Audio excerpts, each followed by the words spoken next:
पश्चिम बंगाल के सियासी गलियों में इन दिनों एसआईआर की गूंज सुनाई दे रही है। हर गली चौक, हर दरवाजे पर बीएलओ की दस्तक और एसआईआर प्रपत्र नजर आ रहा है। और यही एसआईआर राजनीतिक शोर में भी तब्दील हो गया।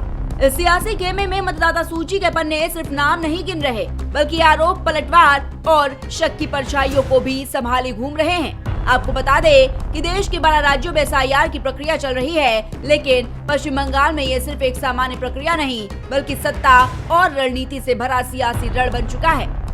एक तरफ ममता बनर्जी एसआईआर का विरोध करने में डटी हुई है, तो वहीं दूसरी ओर बीजेपी, जो एसआईआर की सबसे बड़ी समर्थक रही, वही इसके भीतर फर्जीवाड़े की परतें खोलने में लगी है। अब जहन में एक ही सवाल, जो पार्टी इसके पक्ष में खड़ी है, वही इसके फर्जीवाड़े की थ्योरी आखिर क्यों गढ़ रही है।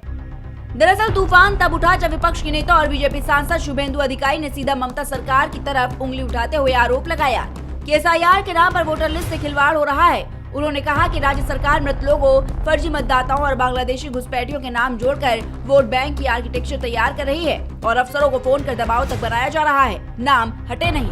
वहीं अधिकारी ने इसे सुनियोजित घोटाला बताते हुए सीधे मुख्यमंत्री तक जिम्मेदारी ठहरा दी। उन्होंने दावा करते हुए कहा कि मृत लोगों का नाम, फर्जी मतदाता और बांग्लादेशी घुसपैठियों तक सबको लिस्ट में शामिल रखने का दबाव ऊपर से नीचे तक बनाया जा रहा है। इलेक्शन कमीशन का रोल और भी थोड़ा तेज होने चाहिए था, लेकिन इलेक्शन कमीशन जो डिपेंड कर रहा है स्टेट मशीनरी के ऊपर, स्टेट मशीनरी सीधा धांधली का साथ जुड़ा हुआ मिला भगत है। चीफ सेक्रेटरी मनोज पंत खुद डीओ, ईआरओ फोन करके वो गलत तरीके से death voter, duplicate voter, fake voter और बांग्लादेशी घुसपैठिया, ये लोग का नाम वोटर लिस्ट में रखने के लिए सीधा इंस्ट्रक्शन दे रहा है। इसलिए इलेक्शन कमीशन काल जो कदम उठाया, ये पश्चिम बंगाल का एडमिनिस्ट्रेशन को उसको नजरअंदाज करते हुए सीधा स्टेट में ऑब्जर्वर और हर जोन में ऑब्जर्वर दिया है। साथ ही ममता पर अल्पसंख्यकों को एक ही खांचे में डालकर राजनीति साधने का भी आरोप लगाया है। अधिकारी ने ममता पर यह भी आरोप लगाया है कि वो सभी मुसलमानों को अल्पसंख्यक का लेबल देकर वोट बैंक साध रही है। चाहे वो उर्दू बोलने वाले हो या बंगाली बोलने वाले, फर्क नहीं पड़ता। उनका कहना है कि ममता सरकार राष्ट्र विरोधी है और लोगों को इसे हटाने की अपील की। एसआईआर प्रक्रिया धीमी चल रही है, जिस पर भी उन्होंने सवाल उठाए। ममता बनर्जी कभी भी उर्दू स्पीकिंग मुस्लिम, बंगाली स्पीकिंग मुस्लिम नहीं बताता। वो बोलता है सब मुस्लिम है, माइनॉरिटी है। लेकिन ये लोग, हमारी हिंदू लोग, सनातनी को, आदिवासी को तोड़ने के लिए सब काम करता है। बिहारी, बहारी, बंगाली, ये सब करता है ममता बनर्जी। आपको बता दें कि अधिकारी यही नहीं रुके, उन्होंने मीडिया का सामने बड़ा दावा करते हुए कहा कि जिन 80,000 बूथों पर 14,000 मुस्लिम बहुल बूथ हैं, वहां पार्टी के कार्यकर्ता कम हैं। इसीलिए फर्जी नाम, मृत मतदाता और घुसपैठिए तक हटवाना उनका लक्ष्य है। इसके अलावा शुभेंदु ने सीधे ये कहा कि अगर वोटर लिस्ट साफ नहीं हुई तो चुनाव कैसे होंगे, और अगर अप्रैल में चुनाव नहीं हुए तो संविधान कहता है राष्ट्रपति शासन आएगा। हम लोग का यही उम्मीद है, 4 तरीके से नाम वोटर लिस्ट में नहीं रहेगा। एक डेड वोटर, एक डबल ट्रिपल एंट्री वोटर, तीसरा फेक वोटर, चौथा बांग्लादेशी, मुस्लिम, रोहिंग्या, घुसपैठिया।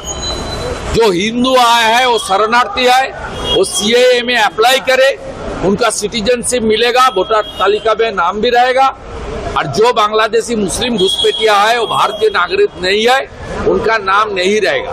वो 9 तारीख ड्राफ्ट वोटर लिस्ट पब्लिक होने का बाद फॉर्म 6, 7, 8 के अंदर जो कार्रवाई करना चाहिए as a big political party, जिसका पास 2,33,27,000 पश्चिम बंगाल के मतदाता का समर्थन है, वो हम लोग जो करना है करूंगा।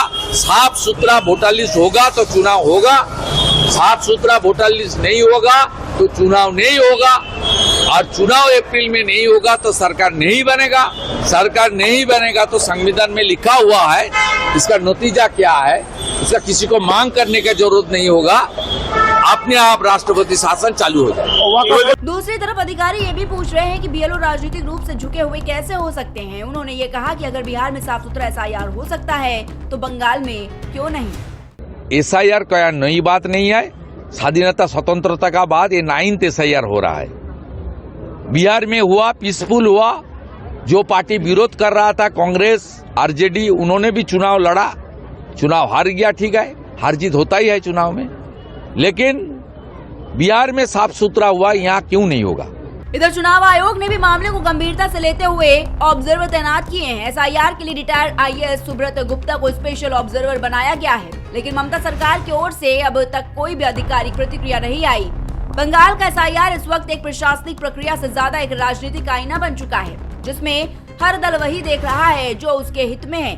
सवालों की भीड़ बढ़ती जा रही है। क्या वोटर लिस्ट लोकतंत्र की नींव बनेगी या किसी रणनीतिक स्क्रिप्ट का हिस्सा? क्या SIR बंगाल में चुनाव की पारदर्शिता तय करेगा? लेकिन सबसे बड़ा सवाल, SIR की आड़ में क्या नेताओं की सत्ता की लालच है या फिर वाकई में मतदाता सूची शुद्धिकरण?